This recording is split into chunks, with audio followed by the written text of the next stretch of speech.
Hello guys, मैं हूँ Rihana. Welcome to my channel Fortran tutorial. आज की इस वीडियो में हम डिस्कस करने वाले हैं चैप्टर 7 के बारे में, जिसका नेम है implementing loops in programs. So let's get started. हमने एक प्रोग्राम पढ़ा था कि हमारे पास 5 डिजिट्स का इंटीजर है। कोई भी इंटीजर है 5 डिजिट का, चाहे वो पॉजिटिव हो चाहे वो नेगेटिव हो। हमें उस इंटीजर की डिजिट्स का सम करना है। जैसे 1 2 3 4 5 हमारे पास एक इंटीजर है 5 डिजिट्स का, तो उसके जो इंटीजर्स हैं उसका हमें सम करना है। जैसे 1 + 2 + 3 + 4 + 5। सम कंप्यूट होने के बाद हमें सम को क्या कराना है, प्रिंट कराना है। जैसे यहाँ पर कितना आएगा, 9 + 3 12 + 3 15। ठीक है, तो यहाँ पर हमारा अगर हम ये डाटा इनपुट करते हैं तो हमारे पास रिजल्ट क्या आना चाहिए, 15। तो ये प्रोग्राम मैंने प्रीवियस वीडियोस में भी आपको बताया था। इसमें एक बार दोबारा बता देती हूँ। सम डिजिट्स हमारा प्रोग्राम का नाम है, इम्प्लिसिट नन। और फिर हमने digit 1, digit 2, digit 3, digit 4, digit 5 variables लिया है, इंटीजर वेरिएबल्स, जिसके अंदर हम क्या क्या स्टोर करवाएंगे कैलकुलेशंस में। डिजिट 1 में 5 आएगा, डिजिट 2 में 4, डिजिट 3 में 3, डिजिट 4 में 2, डिजिट 5 में 1। ये सिर्फ इस एग्जाम्पल के अकॉर्डिंग मैं आपको बता रही हूँ। ठीक है, सम में हम इनका जो सम कंप्यूट होगा वो स्टोर कराएंगे और फिर यही हम प्रिंट कराएंगे। और जो नंबर हमारे पास है, नंबर एक इंटीजर वेरिएबल है जो ओरिजिनल नंबर है हमारे पास, चाहे वो नेगेटिव भी हम पुट करा सकते हैं, 5 डिजिट का होना चाहिए बस। ठीक है, और n जो यहाँ पर है, ये आपको दिख नहीं रहा होगा, ये रहा n भी एक इंटीजर वेरिएबल है। इसमें हम वही नंबर स्टोर कराएंगे, लेकिन उस ओरिजिनल नंबर का एब्सोल्यूट। अगर हमारे पास वो ओरिजिनल नंबर नेगेटिव हुआ तो हम उसका एब्सोल्यूट कर देंगे, तो पॉजिटिव वैल्यू स्टोर हो जाएगी n के अंदर। अगर वो नंबर ओरिजिनल जो है वो पॉजिटिव है तो उसमें n में तो ओरिजिनल ही स्टोर हो जाएगा। पॉजिटिव मतलब इस फंक्शन का काम तो पॉजिटिव ही होता है ना। अगर वो ऑलरेडी पॉजिटिव है तो ये फंक्शन काम ही नहीं करेगा, मतलब पॉजिटिव का तो पॉजिटिव ही होता है। ठीक है, तो n में उसका पॉजिटिव स्टोर हो जाएगा। मीन्स नंबर के अंदर जो ओरिजिनल वैल्यू है वो चेंज नहीं होगी। जो हम पहले प्रोग्राम्स कर रहे थे, इसका जो दूसरा वर्जन है प्रोग्राम का आपकी बुक में जो था, उसमें जो है ओरिजिनल वैल्यू जो थी वो चेंज होती जा रही थी। तो इसीलिए हमने ये नंबर किसी और में स्टोर किया, और अब जो उसकी ओरिजिनल फॉर्म है, मीन्स जो ओरिजिनल नंबर है उसके मेमोरी बॉक्स के अंदर, वो चेंज नहीं होगा। आगे जो भी हम काम करेंगे वो स्मॉल n मतलब सिंपल n वाले से हम यूज़ करेंगे उसका काम जो भी होगा। फिर हमने क्या किया, लीस्ट सिग्निफिकेंट डिजिट्स निकाला है। जैसे ये दो स्टेटमेंट्स है ना, इन फर्स्ट स्टेटमेंट हम देख रहे हैं। फर्स्ट स्टेटमेंट में हमने क्या किया, सिग्निफिकेंट डिजिट मतलब लीस्ट सिग्निफिकेंट डिजिट, मतलब नंबर का जो लास्ट डिजिट है वो हमने यहाँ से निकाल लिया और डिजिट 1 में स्टोर किया। फिर हमने n की जो वैल्यू है उसकी लेंथ को रिड्यूस किया एक डिजिट से। जैसे यहाँ पर मैं एग्जांपल लेके चलती हूँ 1 2 3 4 5 का, तो इसका लीस्ट सिग्निफिकेंट डिजिट हमारा डिजिट 1 में चला गया। अब हमारे पास n को अगर हम n 10 से डिवाइड कर रहे हैं तो ये इंटीजर डिवीजन है, और n भी हमारा एक इंटीजर वेरिएबल है, तो n के अंदर क्या स्टोर हो जाएगा, 1 2 3 4। अब n की जो लेंथ है एक डिजिट कम हो गई, पहले 5 डिजिट की लेंथ थी, अब 4 डिजिट की लेंथ हो गई।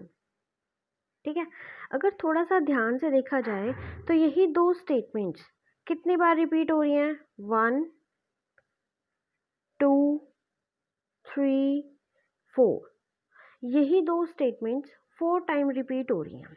कितना बड़ा प्रोग्राम बन रहा है ये, बहुत ज़्यादा।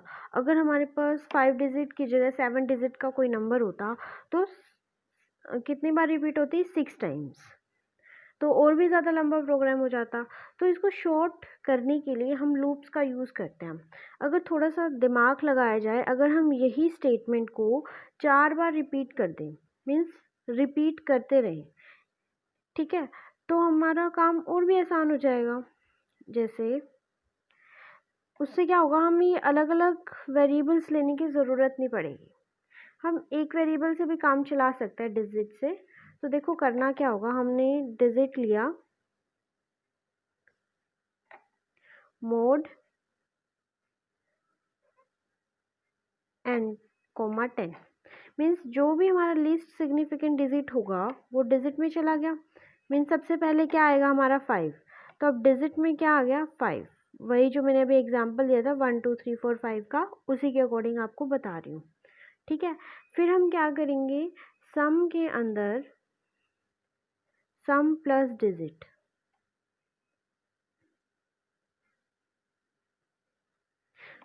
और स्टार्टिंग में हम सम को 0 इनिशियलाइज कर देंगे।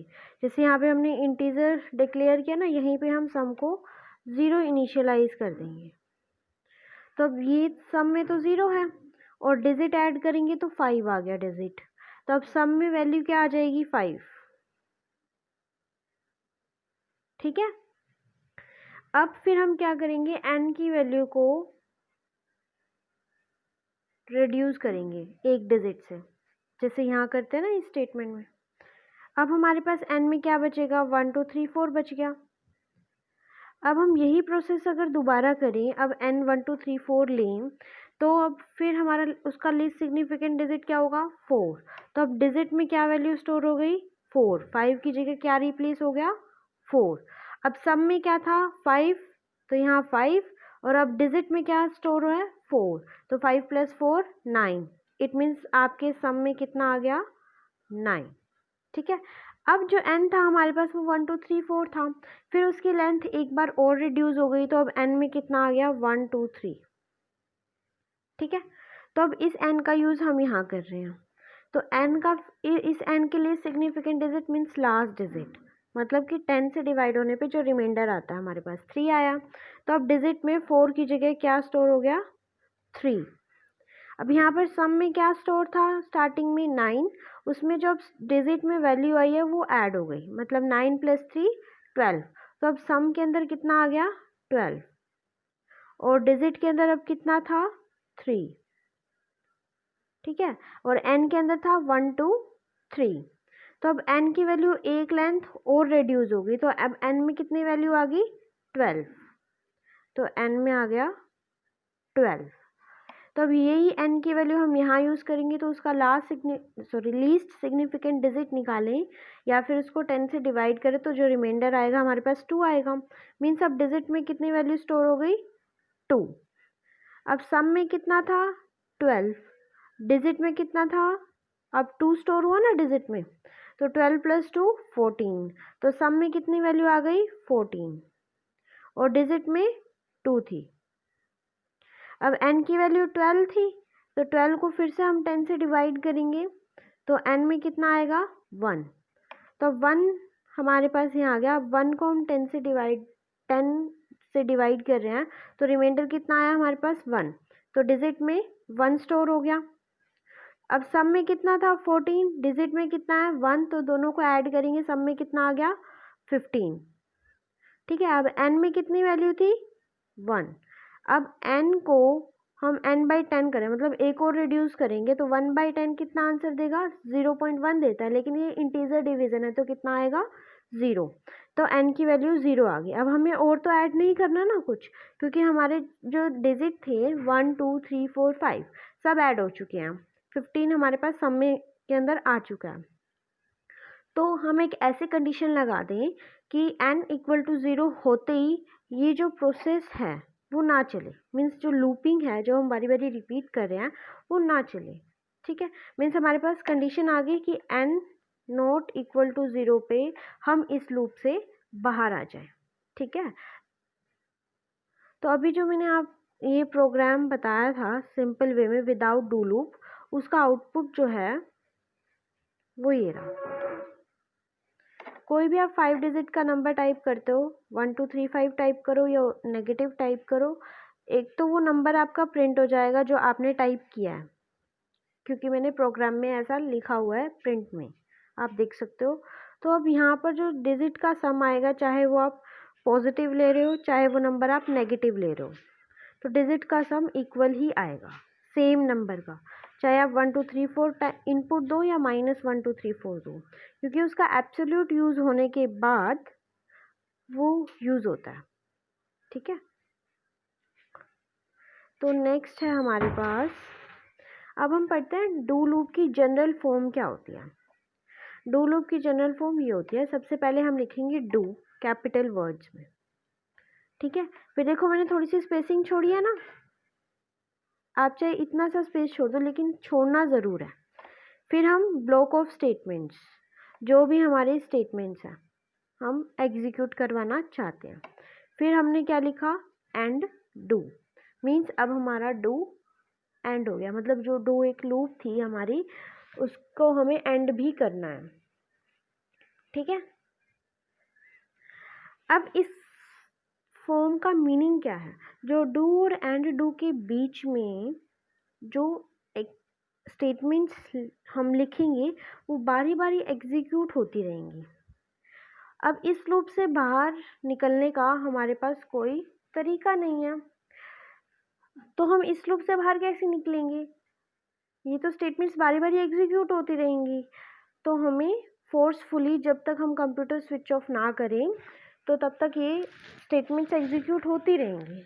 हमें डू लूप से बाहर निकलने के लिए कंप्यूटर को स्विच ऑफ करना पड़ेगा। तो डू लूप से बाहर निकलने के लिए हमें एक कंडीशन की ज़रूरत होती है, जो भी मैंने थोड़ी देर पहले बताया। पिछले प्रोग्राम्स में क्या कंडीशन थी, N not equal to zero, sorry N equal to zero होते ही हमारी लूप से बाहर। ठीक है, तो यहाँ पर जो कंडीशन हम यूज़ करते हैं उसका एक पर्टिकुलर नेम है, दैट इज एग्जिट कंडीशन। क्या नेम है, एग्जिट कंडीशन। ठीक है, अब जो लिखना कैसे है इस कंडीशन को, जैसे अभी थोड़ी देर पहले बताया था ना, जो प्रोग्राम किया था 5 डिजिट वाला, उसमें हम कंडीशन कैसे अप्लाई करेंगे। एन ज़ीरो होता है, एन की वैल्यू ज़ीरो होते ही हम क्या चाहते हैं कि लूप जो है, लूप से हम बाहर आ जाएं। तो हम इसे लिखेंगे कैसे, if parenthesis N equal to zero then exit. इसका मीनिंग क्या है, जैसे ही एन की वैल्यू ज़ीरो होगी, एग्जिट मीन्स हम लूप से बाहर। ठीक है, अब इसको यूज़ कहाँ करना है, इस एग्जिट कंडीशन को आप डू लूप के अंदर ही यूज़ करेंगे। ऐसा कुछ नहीं है कि आपको डू लूप की स्टार्टिंग में यूज़ करना है, मतलब डू शुरू होते ही, जैसे मैंने डू लिखा उसके अगली लाइन में ही, नेक्स्ट लाइन में ही आपको ये कंडीशन लिखनी है। ऐसा कोई फास्ट एंड हार्ड रूल नहीं है, आप कहीं पे भी, लेकिन उस लूप के अंदर ही आपको एग्जिट कंडीशन लिखना है। ये नहीं कि आप लूप कंप्लीट करने के बाद कहो कि मैंने एग्जिट कंडीशन लगाई थी या फिर पहले लगाई थी, ऐसा नहीं करना है, क्योंकि डू लूप से हमें बाहर निकलना है, तो डू लूप के अंदर ही हमें एग्जिट कंडीशन लगानी है। बस आपको इतनी छूट है कि आप अपने प्रोग्राम के अकॉर्डिंग या आप अपनी कोडिंग के अकॉर्डिंग जो है डू लूप के अंदर कहीं पर भी एग्जिट कंडीशन लगा सकते हो। ठीक है, तो इस एग्जिट कंडीशन का तो मतलब समझ में आ गया कि एन ज़ीरो हो जाएगा, जैसे ही एन की वैल्यू ज़ीरो होती है वो लूप से बाहर। अभी जो हमने प्रोग्राम सिंपल वे में डिस्कस किया था 5 डिजिट्स का, अब हम उसे डू लूप के अकॉर्डिंग देखते हैं कि वो कैसे हम उसे कोडिंग में लिखेंगे। ठीक है, तो देखो यहाँ पर मैंने प्रोग्राम का नेम दिया है सम डिजिट्स लूप। लूप मैंने इसलिए यूज़ किया क्योंकि अब हम डू लूप की हेल्प से कर रहे हैं, आप अपनी मर्जी से कोई भी नेम दे सकते हैं। इम्प्लिसिट नन, अब मैंने बोला था ना कि इतने सारे वेरिएबल्स हमने यूज़ किए थे, digit 1 digit 2 digit 3 digit 4 digit 5, लेकिन जब हम लूप का यूज़ करते हैं तो प्रोग्राम को वो शॉर्ट कर देता है। तो मीन्स हम डिजिट सिंपल एक डिजिट यूज़ कर लेंगे, एक डिजिट का जो इंटीजर वेरिएबल है वही यूज़ कर लेंगे। नंबर हमारा ओरिजिनल होगा, चाहे हम नेगेटिव में डलवाएं चाहे हम पॉजिटिव में डलवाएं। एन के अंदर हम नंबर का एब्सोल्यूट वैल्यू हम स्टोर करेंगे और स्टार्टिंग में हम सम को ज़ीरो इनिशियलाइज कर देंगे, मैंने बताया था अभी स्टार्टिंग में ही। तो अब मैंने क्या किया, नंबर को रीड कराया, फिर दोबारा वही प्रिंट करा दिया, फिर उसके एब्सोल्यूट वैल्यू में हमने स्टोर करा दी एन के अंदर, तब मैंने डू लूप लगाई। अब यहाँ से देखो, थोड़ा सा ध्यान देखो, मैंने स्पेस दिया ना यहाँ पर डू लूप के बाद नेक्स्ट वाली लाइन में, और थोड़ा सा स्पेस देने के बाद हमने कंडीशन लिखी है। कौन सी कंडीशन है ये? एग्जिट कंडीशन, कि n जैसे ही 0 हो जाएगा वैसे ही हम लूप से बाहर। ये तीनों स्टेटमेंट्स मैंने आपको अभी एक्सप्लेन की थी, जो स्टार्टिंग में प्रोग्राम बताया था विदाउट डू लूप में। अगर आपको समझ नहीं आया है तो आप देख सकते हो दोबारा से, ठीक है। तो आप खुद भी एक बार ट्राई करना इसको इवेलुएट करने की, कैसे ये कंट्रोल जाता है। मैं बता देती हूँ। सबसे पहले तो यहाँ पर जैसे n के अंदर जो भी वैल्यू स्टोर होगी, डू लूप होगी तो n की वैल्यू चेक होगी। 0 है तो डू लूप चलेगी ही नहीं, एग्जिट। अगर 0 नहीं है तो डिजिट, ये वाली स्टेटमेंट इवेल्युएट होगी, मतलब लीस्ट सिग्निफिकेंट डिजिट के अंदर स्टोर हो जाएगा। फिर थर्ड स्टेटमेंट, फिर फोर्थ स्टेटमेंट। जैसे ही सारी स्टेटमेंट इवेल्युएट हो जाएंगी, कंट्रोल फिर दोबारा से इस कंडीशन पे आएगा, इफ वाली पे। वो तब तक आता रहेगा जब तक n की वैल्यू 0 ना हो जाए, ठीक है। तो फिर यहाँ पर हमने एंड डू मीन्स अब हमारी डू ख़त्म हो गई है, हमने एंड कर दिया टोटली। तो फिर जैसे ही ये प्रोसेसिंग ख़त्म हो जाएगी और n की वैल्यू 0 आ जाएगी और हम लूप से बाहर हो जाएंगे, तो यहाँ देखो मैंने क्या प्रिंट करा रखा है, नंबर। जो हमारा मोड मतलब एब्सोल्यूट करने के बाद हमारे पास जो नंबर आता है वो मैंने यहाँ प्रिंट कराया है। फिर उस नंबर के जो डिजिट्स का सम था वो मैंने सम में स्टोर किया था, तो सम आ गया, सम मैंने प्रिंट करा लिया। तो फिर अब लास्ट में एंड डू। आपकी बुक्स में एक वेरिएबल एक्स्ट्रा लिया हुआ है डी नाम का, जिसका इस प्रोग्राम में कोई भी यूज़ नहीं है, तो आप वो वहाँ से कट कर देना। और एक बात और, आपकी बुक में ये वाला फंक्शन यूज़ नहीं किया है एब्सोल्यूट वाला इंटीजर के लिए, तो वो जो प्रोग्राम है अगर हम नेगेटिव नंबर्स के लिए अप्लाई करते हैं तो वो फेल हो जाएगा। लेकिन ये वाला जो प्रोग्राम अभी मैंने आपको बताया है वो नेगेटिव नंबर्स के लिए भी अप्लाई होता है। पर ये ध्यान रखना कि आपको जो जो नंबर इनपुट कराना है वो इंटीजर होना चाहिए। वो आपकी चॉइस है, आप पॉजिटिव देना चाहते हो या नेगेटिव देना चाहते हो। आपके ऊपर ये कंडीशन भी नहीं है कि आपको 5 डिजिट्स ही इनपुट कराने, मतलब 5 डिजिट का ही इंटीजर इनपुट कराना है, ऐसा कोई ज़रूरी नहीं है। आप कितने भी डिजिट्स का इंटीजर इनपुट करा सकते हो, बस ये ध्यान रखना आपने रियल नहीं देना, अदरवाइज एरर आ जाएगा। एरर कैसे आएगा, वो सेकंड रूल बताया था ना मैंने अभी प्रीवियस वीडियो में, जो डाउट्स की वीडियो थी उसमें बताया था कि अगर आप कोई वेरिएबल इंटीजर डिक्लेयर करते हो और आप इनपुट दे देते हो रियल, जैसे मैंने v एक वेरिएबल लिया इंटीजर और आपने इनपुट दिया 7.3, तो वो उसी टाइम एरर शो कर देगा। और अगर आपने रियल डिक्लेयर किया है v वेरिएबल को और आप 5 दे रहे हो, तो वो अपने आप कन्वर्ट कर लेगा, 5 की जगह 5.0 स्टोर करेगा, ठीक है। तो ये चीज़ ध्यान रखना। अब इसका आउटपुट देख लेते हैं, आउटपुट भी बिल्कुल सेम ही आएगा, ठीक है। तो अब इसमें आउटपुट क्या है कि हमने कोई भी इंटीजर टाइप किया, अब यहाँ पर मैंने नेगेटिव इंटीजर टाइप किया तो नंबर मैंने वही प्रिंट करा लिया, और नंबर ये प्रिंट हो गया। उसके बाद शायद मैंने 2 बार प्रिंट कराया ये, लेकिन जब मैं आउटपुट निकाल रही थी ना तो मैंने यहाँ नंबर जो प्रिंट कराया वो नंबर ही है, ठीक है। यहाँ पर इसकी एब्सोल्यूट फॉर्म मैंने प्रोग्राम में, जो भी मैंने आपको प्रोग्राम बताया उसमें एब्सोल्यूट फॉर्म मैंने प्रिंट कराई है, लेकिन जब मैं इसको रन करा रही थी तो मैंने गलती से यहाँ नंबर ही लिख दिया था, एन की बजाय मैंने नंबर वेरिएबल लिखा, इसीलिए यहाँ पर इसकी एब्सोल्यूट फॉर्म प्रिंट नहीं हुई, नंबर की ओरिजिनल फॉर्म प्रिंट हुई है, ठीक है। तो आप कंफ्यूज मत होना। अब यहाँ पर दूसरे आउटपुट में मैंने पॉजिटिव वैल्यू प्रिंट कराई, उसके बाद प्रिंट नहीं कराई, इनपुट दिया मैंने, फिर जो मैंने इनपुट दिया वही मैंने प्रिंट करा लिया। फिर लास्ट में जब मैं प्रोग्राम का आउटपुट प्रिंट करा रही थी उस प्रोग्राम में, तो मैंने नंबर और साथ में सम ऑफ डिजिट्स प्रिंट कराए, ठीक है। तो ध्यान रखना, थोड़ी सी मिस्टेक हो गई थी रन करते टाइम। मैंने जो भी प्रोग्राम अभी समझाया उसमें यहाँ पर जो मैं लास्ट की सेकंड लाइन में नंबर प्रिंट करा रही थी वो n प्रिंट करा रही थी, मतलब नंबर की एब्सोल्यूट फॉर्म, ठीक है। लेकिन यहाँ पर क्या हुआ, जब मैं रन करा रही थी प्रोग्राम अपने फ़ोन में तो यहाँ पर मैंने नंबर ही प्रिंट कराया है, तो इसीलिए यहाँ ओरिजिनल फॉर्म प्रिंट हुई है, उसका एब्सोल्यूट फॉर्म प्रिंट नहीं हुआ है। ठीक है,